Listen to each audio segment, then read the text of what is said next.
Cuántos temas que tenemos hoy para hablar vos y yo, ¿eh? Arrancar por lo exterior casi sería de cajón y lo recomendable. Me parece que está muy interesante la Argentina. Cuéntame. Muy interesante la Argentina y sobre todo la Argentina política.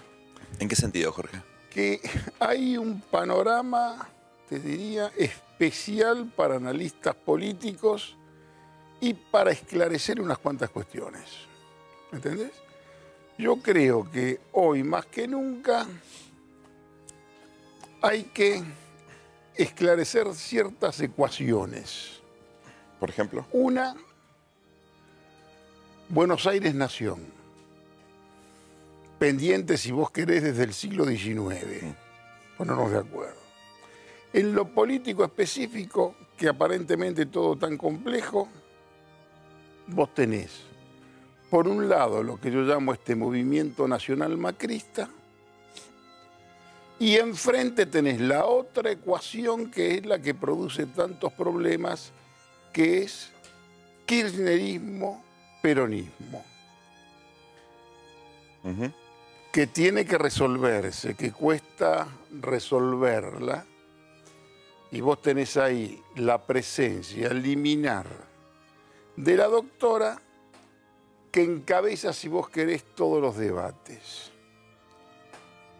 Y de pronto tenés el gobierno que instala, a mi juicio, para octubre, una opción falsa que solamente es real en la provincia de Buenos Aires. Claro. Que es esta opción, el cambio o el pasado, macrismo, kirchnerismo. ¿Entendés?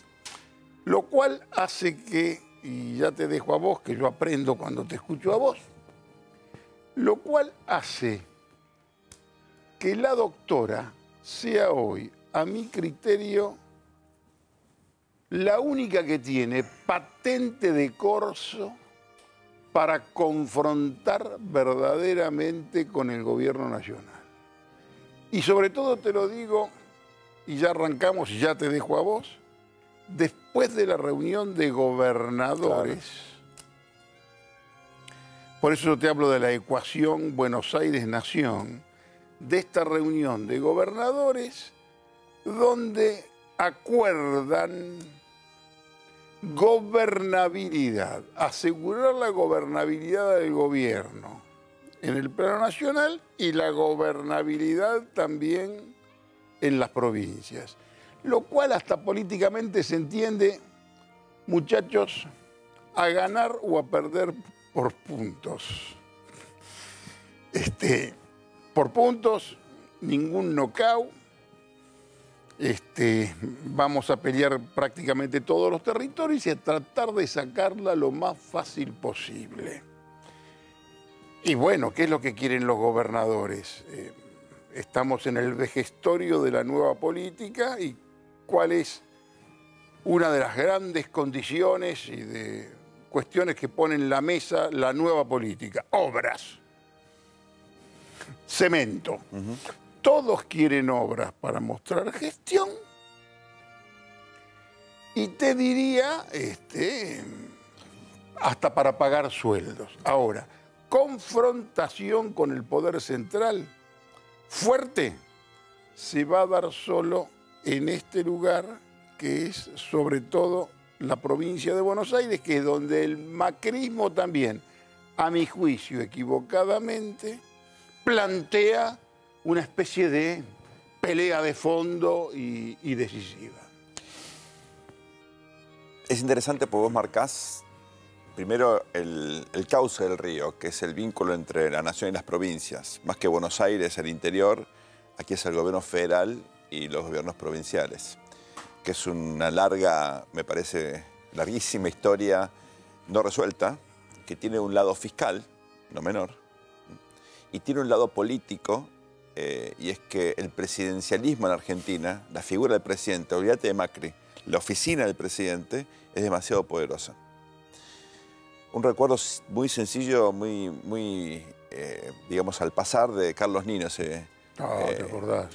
Bueno, fundamental jurista argentino, que en un libro fantástico que editó MC allá por el 80 y pico, o 91, ya no me acuerdo, creo que se reeditó varias veces, Un país al margen de la ley. Fundamentado en cómo el presidencialismo impide que la Argentina tenga república, que tenga democracia, por la hiperconcentración de autoridad en la figura del presidente de la nación. Que cuando el ciclo económico la acompaña, no tiene freno, cuando el ciclo económico está en la fase depresiva, en retroceso, se diluye, claro, por supuesto. se diluye. Es una cuestión muy binaria, ¿no? ¿Por qué me acuerdo de esto? Porque en realidad te permite entender las dos cosas que marcás acá, Jorge. El movimiento nacional macrista es el presidente gastando plata, por ejemplo, en obra pública, en este caso con crédito externo, no son fondos genuinos, pero la plata la tiene, genera un efecto interesante. Fíjate, el presidente con obra pública desplaza a la política democrática. Acá nadie habla de partidos, nadie habla de ideas, de debates, digamos, donde haya una visión de futuro. No hay ni siquiera un plan estratégico que un buen ingeniero haría. Acá son hechos contundentes. Mostrame dónde está efectivamente terminado el puente o la rotonda, ¿no?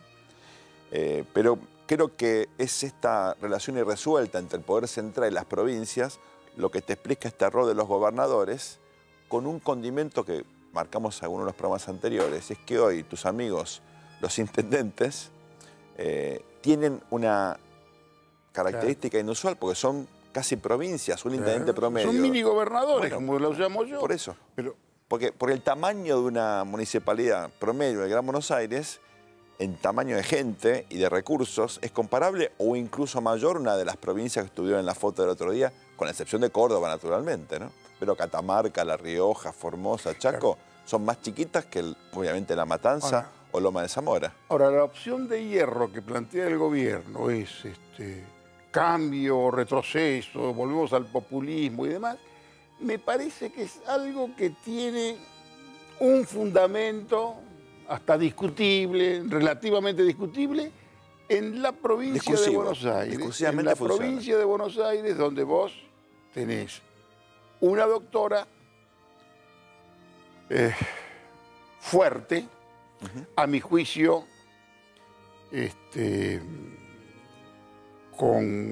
me parece que el techo al que puede aspirar hoy es a lograr la senaduría.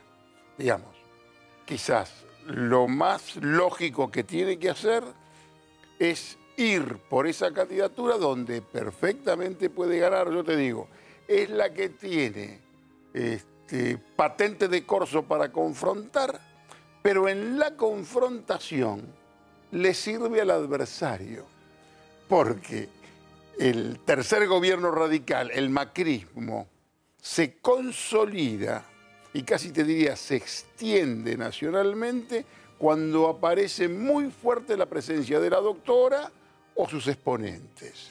Explícame el fenómeno San Luis, pues le agregaría una pelea interesante. El fenómeno San Luis es, si vos querés, la habilidad, no me gusta la palabra oportunismo, la astucia y la capacidad inversora del que compra barato,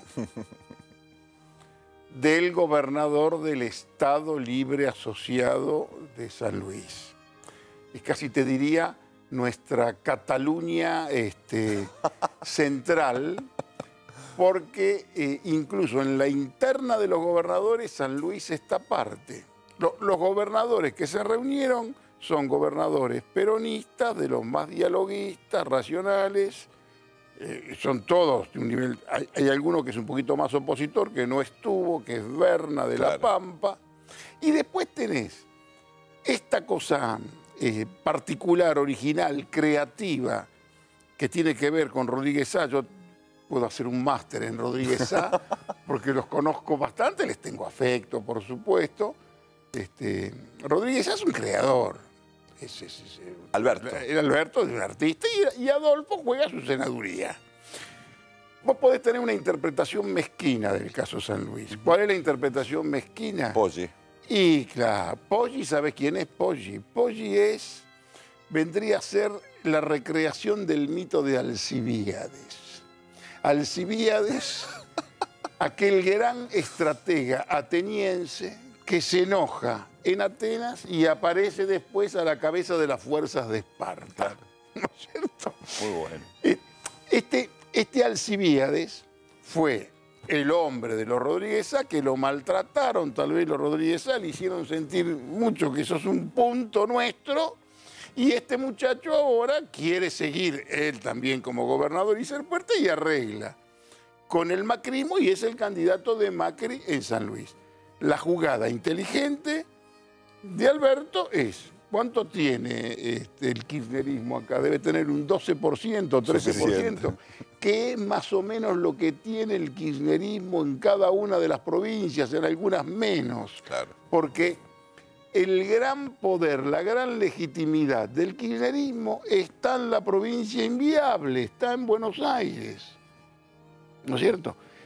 ¿Qué tiene? Un 13%, hay una campaña ahora. Si vos, por esa interpretación casi te legitima el cambio. Pero si vos me decís, ¿qué es lo que yo pienso que puede creer un creativo como el Alberto? Y yo me quedo con todo esto, porque el Alberto Claro. sabe que la doctora, como tienen que saber, de pronto no lo pueden creer muchos de los que están con ella, que su influencia, su crecimiento, su contundencia derivan el propio límite. Más allá, entre otras cosas, lo que concertan los gobernadores, que no lo dicen, los tenés que interpretar, mirar para adelante. ¿Qué significa mirar para adelante? Cambiemos de otro modo, Claro.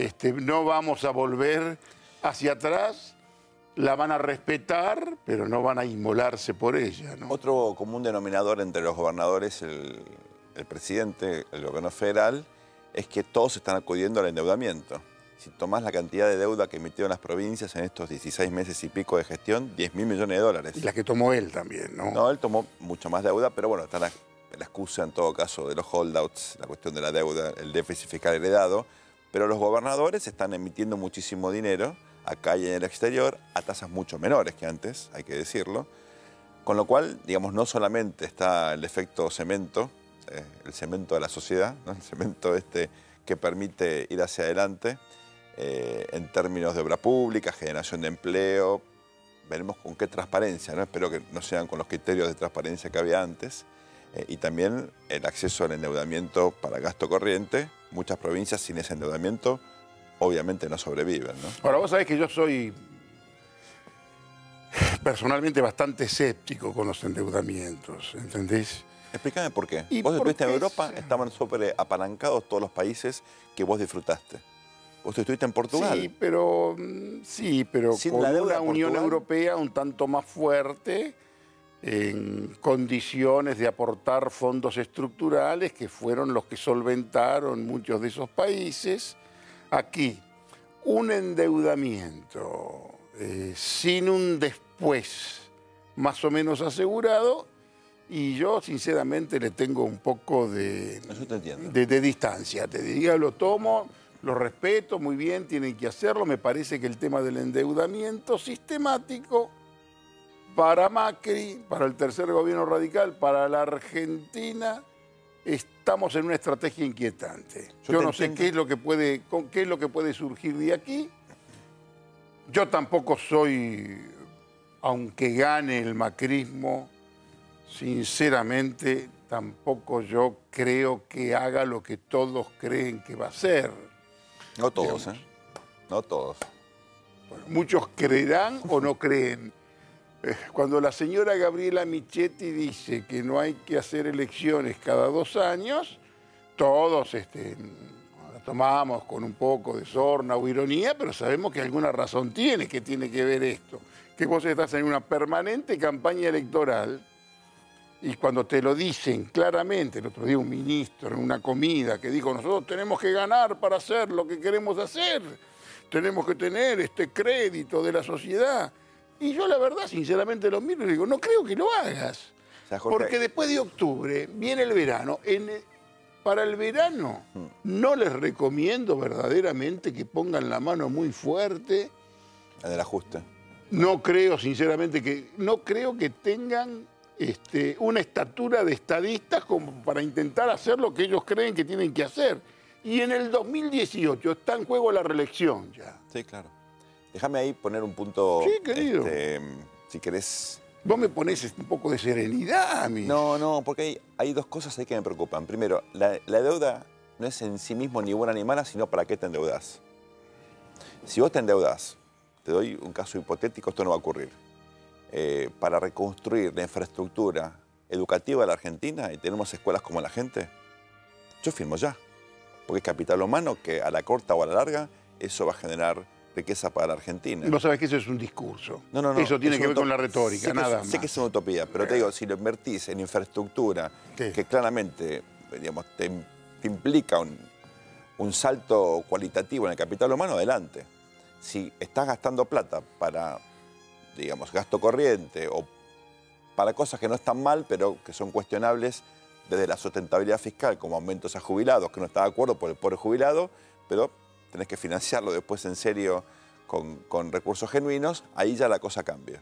Por eso, deuda buena o mala depende para qué la gastás. Europa, en mi opinión, algunos países la gastaron bien y otros países hicieron Eurolimpiadas, mundiales de fútbol, etc. Eso, cuando ves un mundial de fútbol hecho por un país que todavía no se desarrolló, duda. Bueno, Brasil. tenemos el caso de Brasil. Sudáfrica, Brasil. bueno, por eso te digo, Argentina en el 78. Rusia me parece que está un poco más fuerte. Más o menos, la economía está bastante No, pinchada. tampoco te podés imaginar una peste de transparencia en Rusia. No, eso seguro. Esa peste de transparencia ocurren aquí. Pero déjame mirar otro punto. La peste de transparencia como la que padece Brasil. Bueno, ahora vamos a ese tema un ratito. Pero déjame mirar otro punto sobre las elecciones de mitad de mandato. Ojalá se votara más seguido. Estoy en contra de eso. ¿Sabes por qué? Estoy exagerando, pero porque las elecciones te permiten entender lo que opina la sociedad. La sociedad no participa lo que la teoría democrática dice que iba a participar. La gente está en otra, labura, tiene otras motivaciones. El único momento donde todos somos iguales es el momento de poner el voto. Y es una forma de expresar preferencia imperfecta, porque en un voto no puedes sintetizar tu opinión sobre todos los temas de política pública, pero son las pocas cosas que hay. Me parece que sin elecciones de mitad de mandato, por ejemplo, en el 2013, la doctora hubiera continuado su proyecto hegemónico. Por ejemplo, sin elecciones cada 2 años... Estás haciendo masismo indirecto, porque la verdad, este es uno de los puntos fuertes de Sergio Massa. Yo creo que haber evitado en el 2013 con ese triunfo. Sí, pero me parece que en Argentina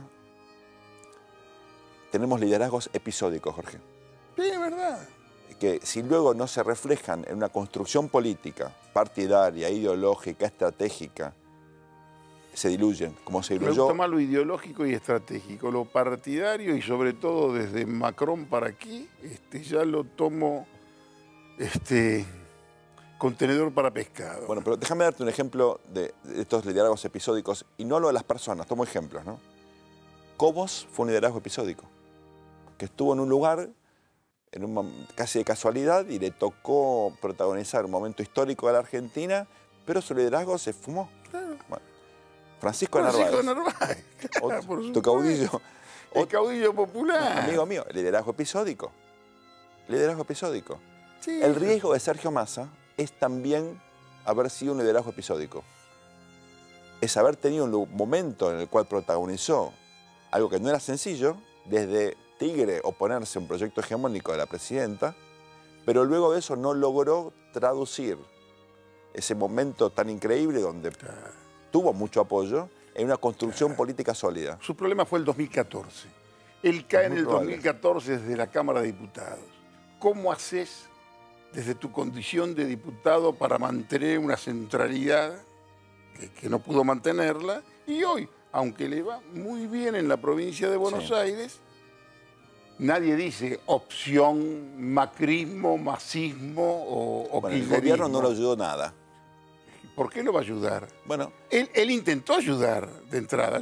¿Cómo lo llamaba yo? Acordate. Sí, claro. El dador voluntario de gobernabilidad. Claro. Cuando aparece un gobierno más o menos fuerte, porque en realidad Macri tiene el viento de cola de la política. Sí, claro. No de la economía, Así pero sí el viento de cola de la política, y que nadie en el fondo quiere confrontar. Ni siquiera Lustó. No, claro. Lustó, si para tanto pedido de que lo dejen participar en la interna y demás, yo creo que ya tiene que clausurar eso. Sí, ya está. Nene, estás afuera, Martín. Afuera. Poné un discurso, Arreglate. si vos querés ahora ya directamente opositor. Sí, sí.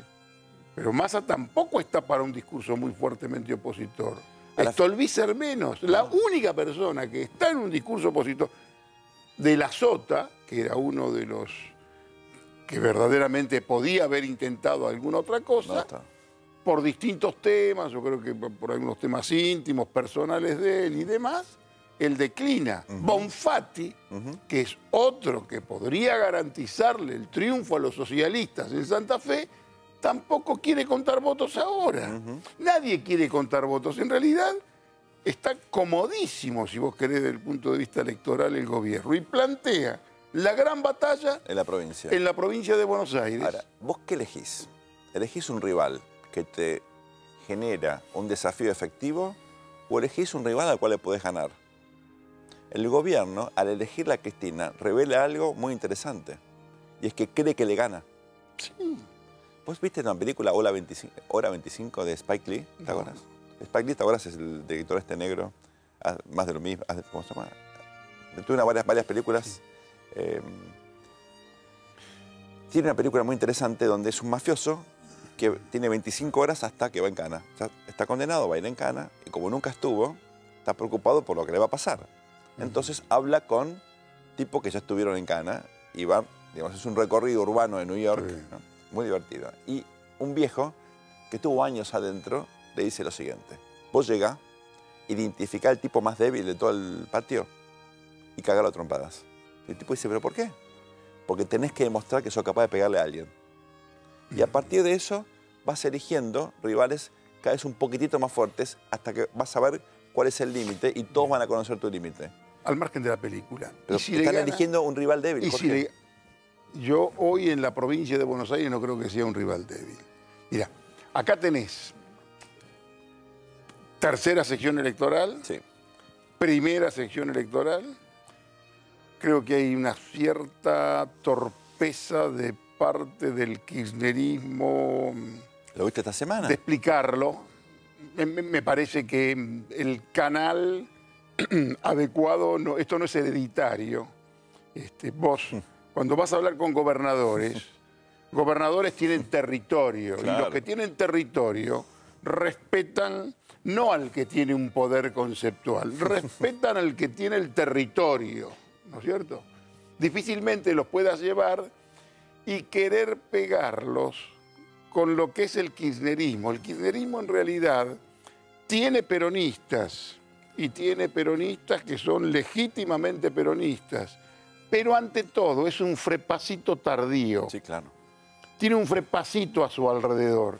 Vos no le podés poner ese frepacito a Lomas de Zamora, a La Matanza, por más que La Matanza tenga todo el interés de estar y debe ser el espacio más importante que tiene. Ella dice ahora, yo voy a recibir nada más que a los leales. ¿Cuáles son los leales? Avellaneda, Ferraresi, Berazategui, Ensenada, Seco y demás. Ella tiene una fuerza muy importante y si gana, está en el Parlamento y yo creo que viene una etapa histórica que es importante estar en el Parlamento y de ser posible en el Senado, ¿no? ¿Y por qué?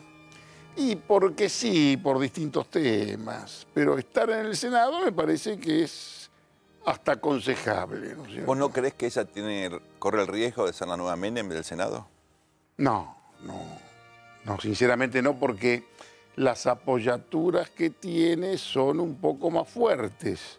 Lo que sí yo creo que hoy el Senado, o de última, si después quiere ir por una gobernación, porque si es por senadora, sale electa. Creo que sale y puede llegar a triunfar. Ahora, creo que ese objetivo es el límite, es un límite de acotación. Los que creen que, bueno, en esta se discute nada más que el territorio, la provincia, pero yo creo que si ella está ahí en el Senado, por supuesto que va a ir para los más grandes y le falta un trabajo nacional. Para el 2019 la cuestión nacional es fundamental. Y aquí, mientras en esta opción macrismo-kirchnerismo, mientras el kirchnerismo se provincializa, se reduce, se queda apartado en la reserva popular de la provincia de Buenos Aires, vos tenés el macrismo con los radicales, tenés una coincidencia extraña entre socialdemócratas radicales con una derecha liberal. Más peronismo clásico. Más el momo, es lo que de la semana, ¿no? El peronismo del Momo Venegas Lynch. Mercury.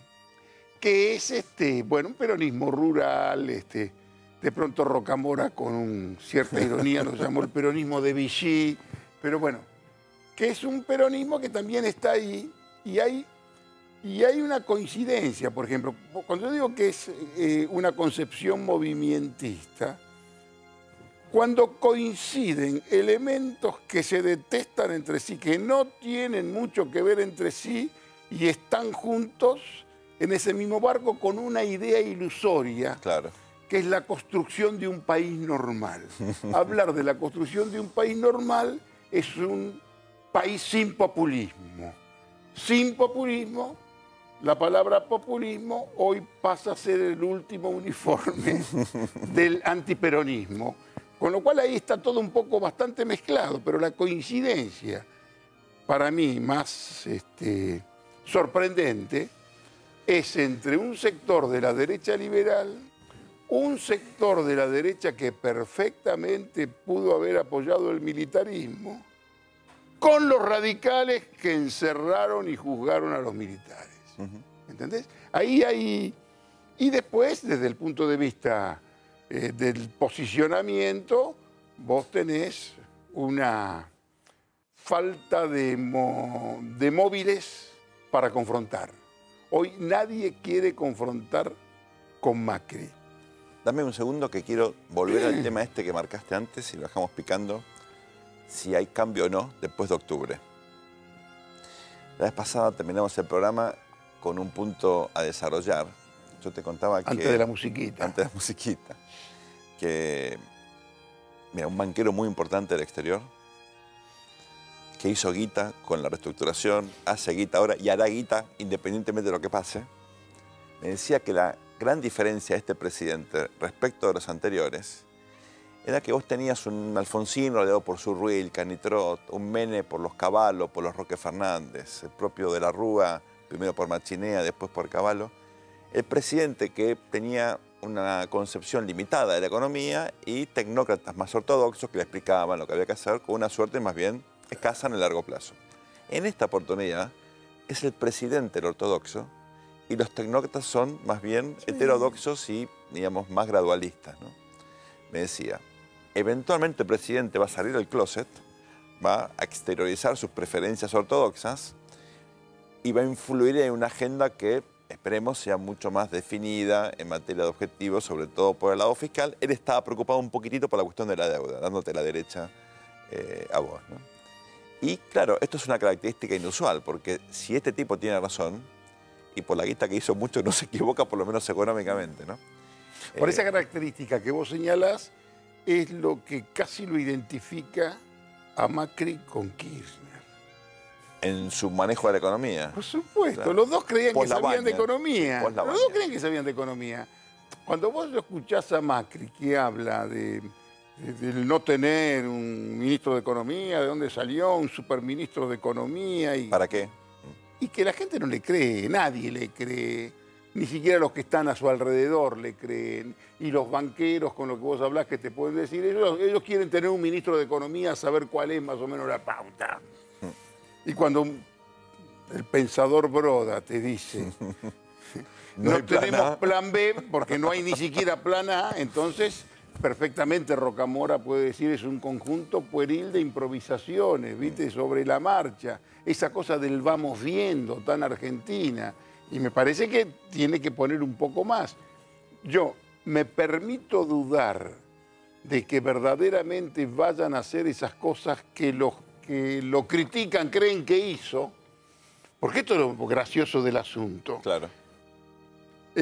Sectores del peronismo y sectores de izquierda lo atacan por lo que creen que hizo, que en realidad no hizo, simplemente hizo algunas cosas. Retoques. ¿Entendés? Hizo algún retoque y demás. Y yo sinceramente no veo una gran vocación y no creo que pasen grandes cosas. Ahora, vos marcás ahí que hay más continuidad que cambio, ¿verdad?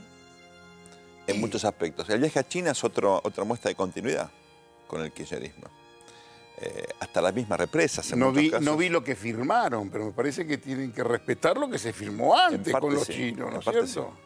Sí. China es otro país donde tampoco va a haber peste de transparencia como la de Brasil. Pero están haciendo un esfuerzo a los chinos, ¿no? Fusilan a alguien de vez en cuando para poder robar tranquilo después cotidianamente. No, hermano, uno conoce más o menos cómo es este juego. Pero el punto de la continuidad de cambio me obliga... acordate que yo estudié historia y eso es una de las tensiones típicas de los historiadores, ¿no? ¿Cuánta continuidad y cuánto cambio? ¿Qué es más revolucionario? Un proceso como, por ejemplo, la transición de la Inglaterra victoriana a la Inglaterra laborista de los 60, o sea, 80 años de larga transformación, o 80 años de Rusia de los zares a Putin. ¿Qué cambió más? Bueno, Putin es un nuevo zar. Bueno, Stalin también era un zar. por eso te digo, cambió probablemente mucho más, un cambio menchevique, gradualista, para nada romántico, ¿no? No hay nueva política, como dicen. Cuando vos me decís, y está en la tapa de los diarios, que la gobernadora van a destinar 10.000 millones de pesos para obras, para la campaña electoral. Digo, a ver, muchachos, ¿cuál es la nueva política? Cuéntenme, haberle incorporado a la señora Graciela Ocaña a los planteles. Digamos, no hay tanto. Hoy hablábamos con un amigo. Vos fíjate cuáles son los rivales. Si va la doctora es la expresidenta. Si supuestamente el que no está con Kirchner, que es Randazzo, pues el exministro del Interior. Su jefe de campaña es el ex premier de Kirchner. Claro. El otro candidato es otro ex premier de Cristina Kirchner. Digamos, una gran fuente de renovación, yo sinceramente no la veo. No la hay. Pero, digamos, esta idea de qué cambia y qué continúa, me parece que es interesante mirando esta historia de la democracia argentina, donde hay temas que no se resuelven, vos los marcás esta semana en uno de tus escritos, la inflación. Tu generación y la mía, Jorge, vivimos siempre con alta inflación. Nunca conocimos la estabilidad. Es una locura. Un poquito en los 90, eso me pasó con mis hijos. Era la mejor explicación de un cambio cultural de inflación a otra era mi hijo cuando fuimos a vivir a París y compraba un chocolate y se extrañaba que a la semana ese chocolate valía lo mismo. Lo mismo. Bueno, ahí tenés. Una locura. Una cosa de locos. Entonces hay temas que no cambian nunca para mal, otros temas que cambian para bien. Claro. Pero vas a una elección. La violencia, porque Argentina resolvió la violencia. Pero vas a una elección que vos considerás decisiva en la provincia de Buenos Aires, y la tercera sección electoral y la primera sección electoral está mucho más jodida. La tercera que la primera.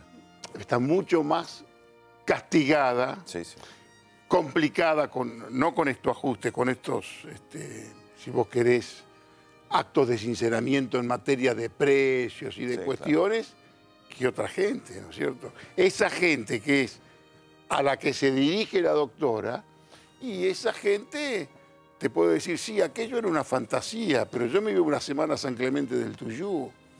2 veces podía ir a la pizzería, ¿entendés? Acá, muchachos, no interpretemos como cuando Prat Guy dijo que la diferencia que son 2 pizzas, o el otro que dijo 20 pesos.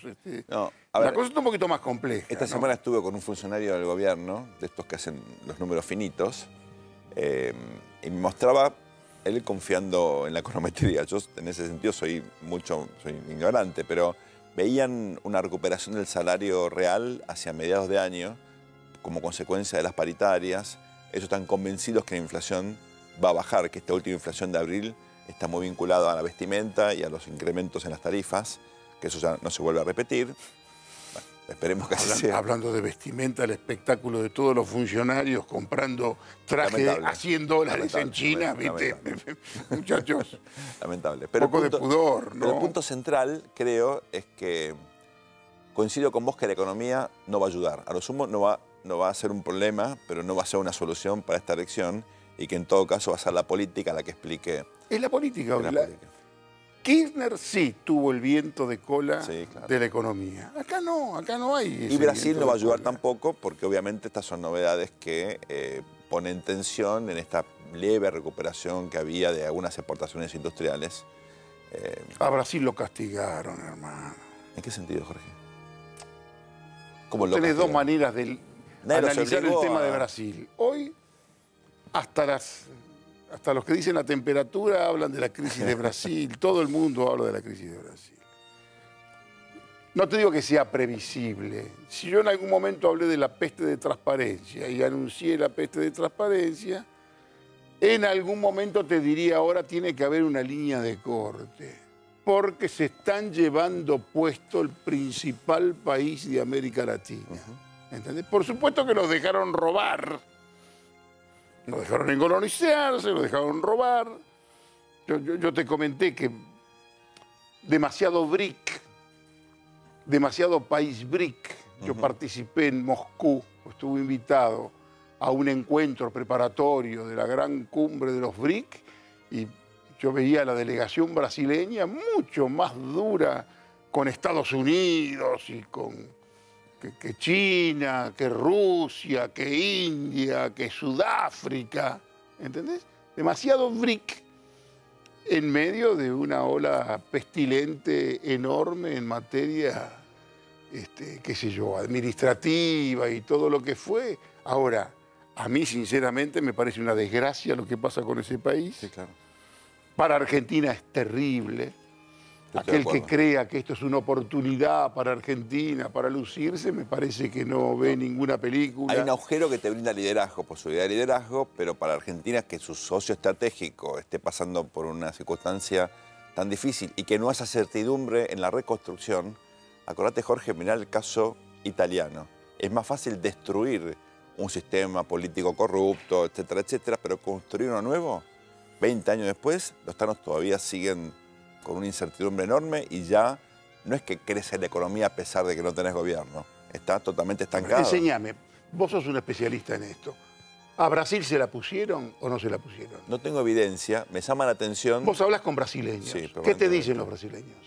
Hay tres de todo. Hay algunos que creen Pero que los que efectivamente... piensan y que creen, y yo no tengo visión conspirativa de la yo sé historia. que no, yo sé que no. No es una visión conspirativa de la historia, pero me parece que a Brasil... Mira, hubo dos límites que Brasil traspasó.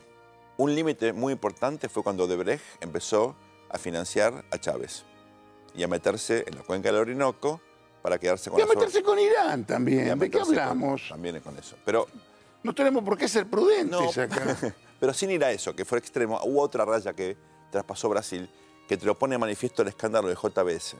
Porque ellos financiaban su expansión global, JBS compraba frigoríficos... Lula lo mandaba al frente a Chávez, hermano. Pero pará. Expandían las empresas, los grandes grupos brasileños, incluyendo Odebrecht, ¿cómo? Con el financiamiento del BNDES, el Banco del Desarrollo, Con la plata de los jubilados. con la plata de los jubilados. Se rifaban la plata de los viejos brasileños, que tienen una población todavía joven, entonces decían, nos convertimos en potencia del BRIC, somos grandes, fuertes, y después con eso financiamos a los jubilados. Bueno, ahí tenés, se rifaron la guita, entonces financiar, entre otras cosas, a los Chávez de este mundo, con un acuerdo efectivamente con Irán. Siempre Brasil jugó un juego independiente geopolítico, con un doble juego. Por un lado, fue aliado de Estados Unidos, por ejemplo, en la Segunda Guerra, pero siempre mantuvo vínculos muy estrechos con los países de Medio Oriente. En todo momento comerció con Irán, Bueno, Brasil. por supuesto. En todo momento. Y bueno, y cuando participó también Brasil de esta charada que hicieron en Mar del Plata, Totalmente. que terminó... Bueno, ¿te acuerdas el escándalo diplomático en la época todavía de Dilma Rousseff, con las escuchas estas? Ella denuncia que Por estaban escuchando. supuesto, hace la cuestión de par. Exacto. Entonces, La cuestión de par. esto no fue menor. Si me decís, si los americanos los dejaron robar para luego denunciarlos, no fue así. No fue así. Por supuesto, no fue así. Había un pero- mecanismo endógeno que terminó siendo evidentemente un boomerang porque destruyó... Pero interpretás y considerás la posibilidad que los hayan invocado. No me cabe ninguna duda. Ah, bueno. Ahí me gusta mucho más.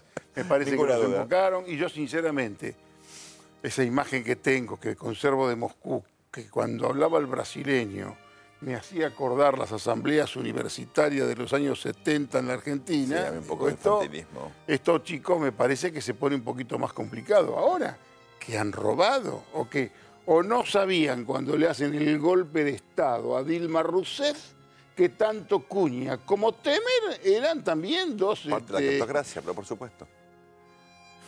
Ahora, mirando objetivamente hacia adelante, tenés el Poder Judicial, que mucha gente acá admira, y yo entiendo porque tienen una autonomía y una efectividad notable. Yo no quiero que me gobierne Comodoro Pi, hermano. No, a eso voy. Yo no quiero, me parece muy bien que los muchachos tengan... Porque como pasó en Italia... Tampoco quiero hacer periodismo para Comodoro Pi. No. Vos podés destruir un sistema político investigando, digamos, los palitos chinos. Sacás un palito chino mal puesto, cae todo. Ahora, ¿cómo construís un sistema político? ¿Cómo evitás que te surja un Berlusconi? ¿Cómo evitás, como ocurrió incluso en Perú, que nunca logra reconstruir el sistema de partidos? Yo sé que uno se queja de lo que tiene, pero ojo que uno siempre puede estar un poquito peor. Los americanos que se quejaban de Bush hijo, ahora tienen a Trump, de izquierda norteamericana. Lo que está pasando en Estados Unidos es un cachivache. Bueno, ya. es una crisis lo política. que pasa con este tema de Rusia, cómo los gasta Putin. Putin en Moscú diciendo, ¿cómo puede ser que Lavrov, el canciller, mi canciller, no me contó a mí las cosas tan importantes que le dijo Trump?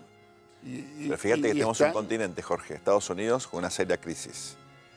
Venezuela, obviamente, en estado ya de descomposición. Brasil en una seria crisis. A mí me pudre, a mí cada uno que dice, vamos a hacer Venezuela. A mí la falta de respeto a Venezuela como país No, pero la crisis y la inestabilidad en toda la región no es un dato menor. Y por eso creo que, en contraste, tenemos que analizar el caso francés. ¿Pero por qué te decía yo que Macri era un producto de exportación perfecto? Pero el caso francés es lo contrario, Jorge. Porque un sistema político colapsado, con 2 candidatos extrasistémicos, en una semana Macron logró revertir una situación de vacío de poder, hasta le cambia el nombre a su partido, ahora es la República en Marcha. Fíjate cómo le saca el nombre República a los republicanos, se lleva una parte de la derecha razonable, arma una coalición con la izquierda, con tecnócratas, sí, por supuesto, con un gobierno tema. Con la misma cantidad de hombres y de mujeres, de viejos y de jóvenes. Instala también una continuidad de Holanda con algunos ministros, si vos querés, importantes. El mismo. Pero remite también a un nuevo pacto con Alemania. Fíjate que hay muchos ministros progermanos. Yo creo que esto te demuestra que lo mejor de la política, al margen que puedes tener partidos en crisis, es la cultura democrática. Claro. Y esto es un dato fundamental. Tiene un gran desafío hacia la interna, hacia Francia mismo, Macron. Digamos, la elección es una de las cosas que yo me equivoqué más es cuando yo elogiaba enormemente las políticas de integración social de François Mitterrand, que estallaron, que vos tenés ahí en las banlieues, que tenés unos lugares que son absolutamente... Pero la dinámica migratoria no era previsible. Ellos estaban desarrollando el Magreb y fracasó. Sí, bueno, ahí tenés el tema inmigratorio en Europa, que es atroz. Cuando vos ves lo que dice hoy la primer ministro británica, que ni siquiera coincide con su propia historia, porque la verdad hicieron moco todos los países donde colonizaron y no quieren recibir a los inmigrantes de los países que le destruyeron. No, muchachos, no me hagan sentirme un chico joven, pero por lo menos un poquito tenés que tener vos alguna coherencia con tu historia. No tienen. No podés destruir, como se destruyó, por ejemplo, Irak, Libia y demás, y de pronto después desentenderte de estos refugiados. Fíjate que eso le da posibilidades, por ejemplo, a Putin de tener un rol tan importante en Siria o en general en Medio Oriente, digamos, estos vacíos que las grandes potencias están protagonizando, los llena China con Xi Jinping, los llena Putin, bueno, nunca lo va a llenar Macri, pero los líderes emergentes... En ninguno de esos dos países va a haber peste de transparencia como la de Brasil. Eso no me cabe duda. Porque vos sabés que los dos países tienen una venalidad más que significativa. ¿no Es es cierto? sistémica. Bueno, Es sistémica. Ahora, me parece que este viaje que inicia tu amigo Trump a Arabia Saudita, a Israel y luego va a ir a ver al Papa, hay que seguirlo con mucho detenimiento. Hay mucha polémica en Israel también. ¿Te acordás que él dijo que iba a apoyar a Jerusalén, que iba a mover la... quería mandar el embajador a... Bueno, no se sabe dónde va el discurso. Yo creo que está en un proceso de menemización acelerado. Trump, en serio. Digamos, muchas de las barbaridades que decían y que lo caracterizaban casi quedaron de lado. Sí. El gran muro, todas estas cuestiones. Y en realidad, que ahora sea casi un presidente quejoso, que diga, nunca han tratado tan mal a un presidente americano como a mí, que es verdad. La verdad que hoy cualquiera, y en realidad hay ya listas de tipos que están por el impeachment. No, pero a Nixon lo volvieron loco. La prensa de Estados Unidos es muy dura, por suerte, ¿eh? No es una crítica, al contrario. Pero a Nixon lo han vuelto loco, loco, loco. A Reagan también. A Clinton también. A Clinton bastante. Que digamos que tenía ciertos excesos el hombre, Efectivamente. que se los permitía. Pero... Y a Bush hijo también lo volvieron loco, ¿no? Ahora, esto es distinto. En este caso, estamos a ¿cuánto? 3 meses que asumió. Un poquito 4 más. meses. Sí, sí. Y ya se habla de impeachment. Hay tipos que directamente quieren golpearlo, no es que quiere salir a defender a este perro de fuego por ser perro de fuego como yo. Hay un exministro de los Clinton, que fue ministro de Trabajo, Bob Reich, un economista laborista muy, muy bueno, que viene armando un listado sobre las causas de impeachment y armó un grupo de abogados que está trabajando en eso. Está trabajando en eso, sí, como una gran adhesión. ¿Te conté lo de la enmienda 25? No. La Constitución norteamericana tiene enmiendas que van como complementando efectivamente las reglas de juego, ¿no? Hay una enmienda, la número 25, que dice que si el presidente es unfit para ejercer el poder, es una causa de remoción. Hace unos meses tuve la oportunidad de charlar con un viejo profesor mío ahí de Carolina del Norte, con el cual tomé el único curso que tomé de American Politics. Yo tomé un solo curso serio, donde vemos la Constitución, la parte del federalismo, etcétera, etcétera. Tipo muy, muy, muy bueno. Ya grande, lo fui a visitar a la casa, ya está retirado, y me dice, yo iba en el tren y me manda un mensajito, ¿te leíste la enmienda 25? Digo, mira, leí con vos cuando hace 25 años tomé el curso. Léela de vuelta. Y me la manda, y es efectivamente esta enmienda que regula la remoción del presidente. Esto se asocia con lo que apareció esta semana, de que tiene la edad madurativa de un chico, etc. Estuvieron a punto de aplicársela a Ronald Reagan cuando yo tenía Alzheimer.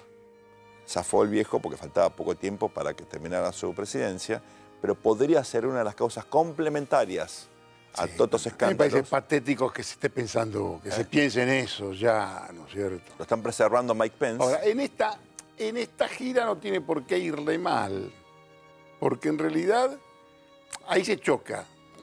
Su viaje a Arabia Saudita también tiene mucho que ver con la otra elección que te importa mucho que hablamos, que es la elección en Irán. Ahora, ¿no? Que en realidad es el gran espectáculo de confrontación en la política de Medio Oriente. Tal cual. Con Egipto afuera y con Siria prácticamente destruida. ¿No ¿Cómo te cierto? imaginas la reunión con el Papa?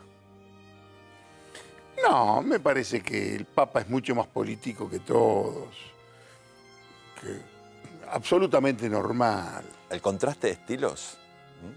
Sí, pero en realidad Trump me parece que se le va a rendir. Me parece que el Papa lo dobla a Trump. Así como Trump lo dobló a Franco Macri en un negocio cuando era joven, ¿viste? Que iba por la Quinta Avenida, lo llaman. Querido, vos no tenés más nada que ver con todo esto. Me parece que lo dobla el Papa. Me parece que el Papa desde el punto de vista político es absolutamente superior, lo que pasa es que tiene otros pensamientos. No es el Trump que iba a ser el muro. No, no, no.